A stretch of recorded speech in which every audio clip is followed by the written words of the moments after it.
नमस्कार, मैं हूं बीडी कौशिक और आप देख रहे हैं मातृभूमि संदेश। आज हम जिस मुद्दे पे बात करेंगे वो एक मानवीय पहलू है। हरियाणा के 1983 पीटीआई धरने पे हैं और उनको इस धरने पे बैठे हुए 205 दिन हो चुके हैं।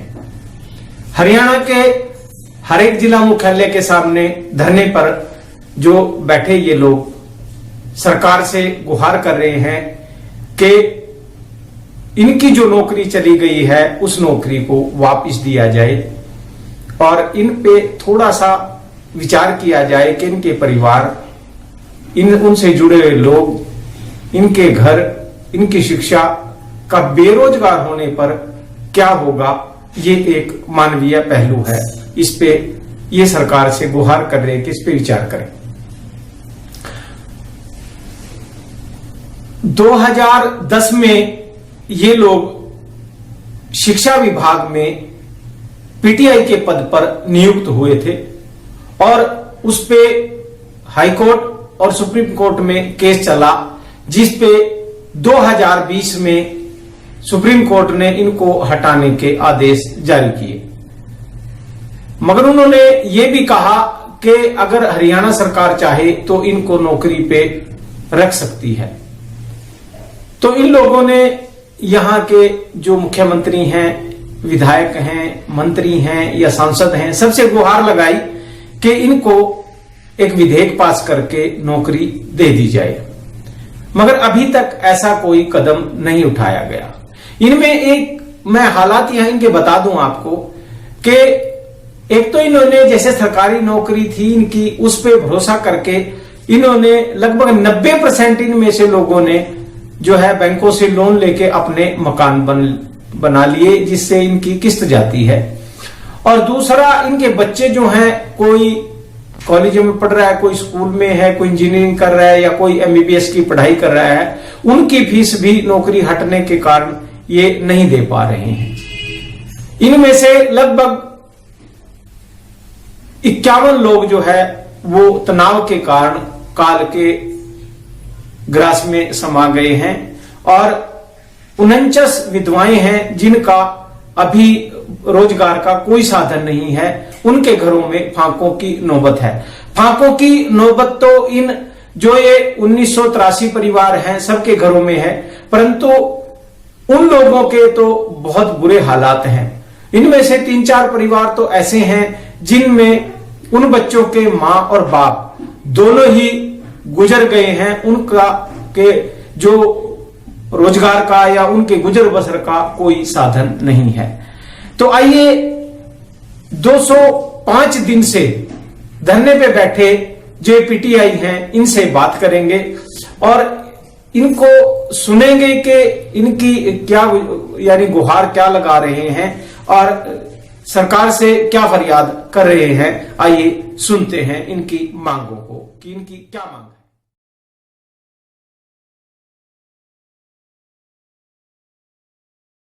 क्या नाम है आपका? राजेंद्र सिंह, पीटीआई। अच्छा राजेंद्र सिंह जी, जो आप ये धरना दे रहे हो, ये किस विषय पे है धरना आपका? जी, विषय है हमारी नौकरी का। अच्छा।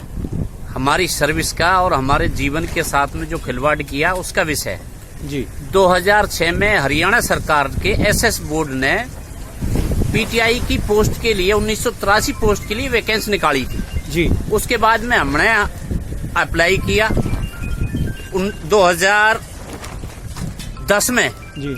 हमारा सारे क्राइटेरिया जो भी सर्विस के जो भी हमारे प्रोसीजर होता वो क्लियर किया, टेस्ट हुआ, टेस्ट दिया, इंटरव्यू दिया, हमारा सिलेक्शन हो गया 2010 में जी।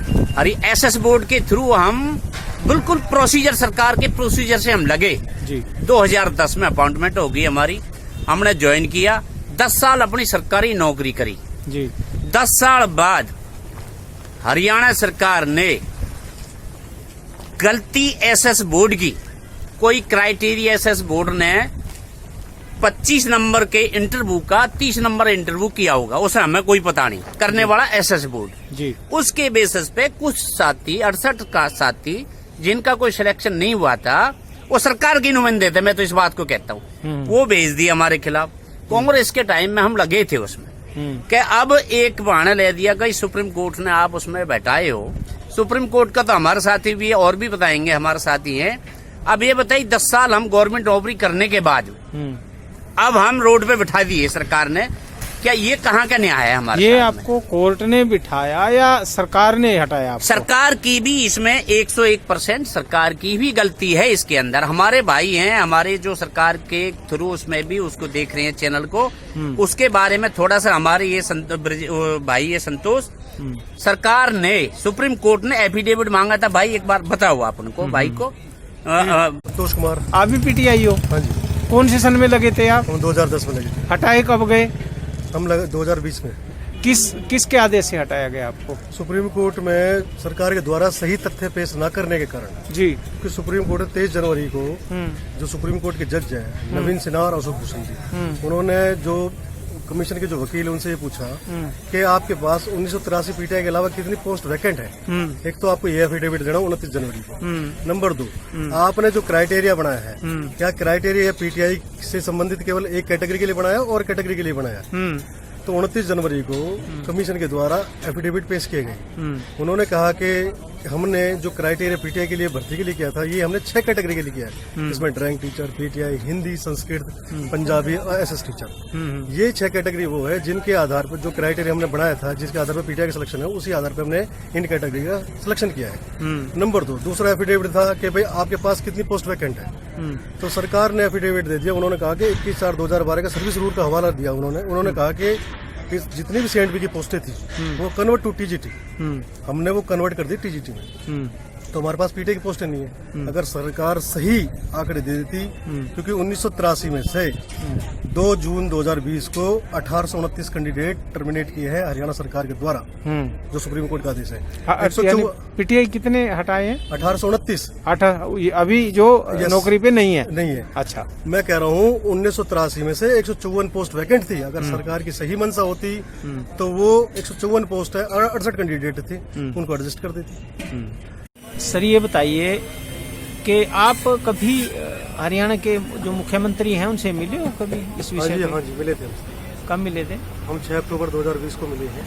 अच्छा। हमारे 10 सदस्यों का दल मिला है। जी जी जी। उन्होंने कहा कि बर्खास्त पीटीआर जो आश्रित पीटीआई परिवार है, हाँ, उनको ही जल्दी मतलब एडजस्ट किया जाए। अच्छा, जल्दी एडजस्ट करेंगे उनके परिवारों को भूखा नहीं मरने देंगे, उसके घर का चूल्हा नहीं बुझने देंगे। हाँ। और उनको मतलब उन्हें रोजगार देंगे। हाँ, यानी कहीं न कहीं एडजस्ट करेंगे। अच्छा, फिर उसके बाद कभी आपने जाके आपके संगठन ने उनको याद दिलाया हो कि साहब हमारे को कुछ करो? संगठन के जो हमारे जो नेता है, सीएस के नेता, उन्होंने सीएम के साथ मीटिंग की है, सीएम साहब के साथ, और शिक्षा मंत्री जी उनसे भी मुलाकात की है कि हमें जल्द से जल्द शिक्षा विभाग में समायोजित करें। अच्छा, जो हमारे फरीदाबाद के जैसे एमपी साहब हैं, केंद्रीय मंत्री भी हैं कृष्णपाल गुर्जर जी, आप उनसे भी मिले हो कभी? हाँ जी, हम कई बार, हमारा जो जिला कमेटी बनी हुई है अपनी, हाँ, जो अपनी सारा है, हम सारे सभी साथी पीटीआई जितने भी हैं, पीड़ित पीटीआई, सभी चौधरी कृष्णपाल गुर्जर जी से मिले हैं। तो क्या कहा उन्होंने? उनके समक्ष हमने अपनी बातें रखी है। जी जी। उन्होंने केवल ये आश्वासन दिया मैं कोशिश करूंगा और जितना जल्दी हो सके तुम्हारा तो समाधान निकालेंगे। अच्छा, और जो अपने मूलचंद शर्मा जी हैं, मूलचंद शर्मा जी से भी मिले हैं जी, नैनपाल रावत से भी मिले हैं हम। अच्छा, तो उन्होंने दिया है भरोसा? उन्होंने ये कहा था कि भाई हम कोशिश करेंगे और सीएम साहब से बात करते हैं, आपकी बात आगे रखेंगे हम। अच्छा, ये बात कही है उन्होंने? हाँ। अच्छा, क्या नाम है आपका? जी, मेरा नाम पुष्पलता है। कहाँ रहते हो? बल्लभगढ़। अच्छा, तो कौन से सन में नौकरी लगे थे आप? 2010 में हमारी भर्ती हुई थी। अच्छा, और हटाए किस सन में गए? 2 जून 2020 को। तो सरकार ने पहले कोई नोटिस वगैरह दिया था पहले? जी, कोई नोटिस नहीं दिया। हाँ। सुप्रीम कोर्ट ने 8 अप्रैल को हमारा एक फैसला आया जिसमें कि ये कहा कि इस भर्ती को क्रैश कर दिया जाता है और 5 महीने के अंदर जब कोरोना काल खत्म हो जाए उस समय ये भर्ती की जाए दोबारा की जाए। हाँ जी, 5 महीने के बाद। पर सरकार ने 1 ही महीने के बाद नोटिफिकेशन निकाल दिया कि भाई हम भर्ती करेंगे, और बिना नोटिस दिए, 1 महीने का नोटिस दिए, जैसे कहते हैं कि 1 महीने का नोटिस होता है, उसके बिना हमारे को निकाल दिया। तो अभी जैसे आप लोग नौकरी से हटाए हैं तो गुजारा कैसे चल रहा है परिवार का? कैसे भी नहीं चल रहा है सर। हमारे कहीं किसी के भाई कर रहे हैं हेल्प, किसी की बहन कर रही है, किसी के माँ बाप कर रहे हैं, इसी तरीके से। तो यानी कि सड़क पे हो अभी? जी तो बिल्कुल सड़क पे 7 महीने से।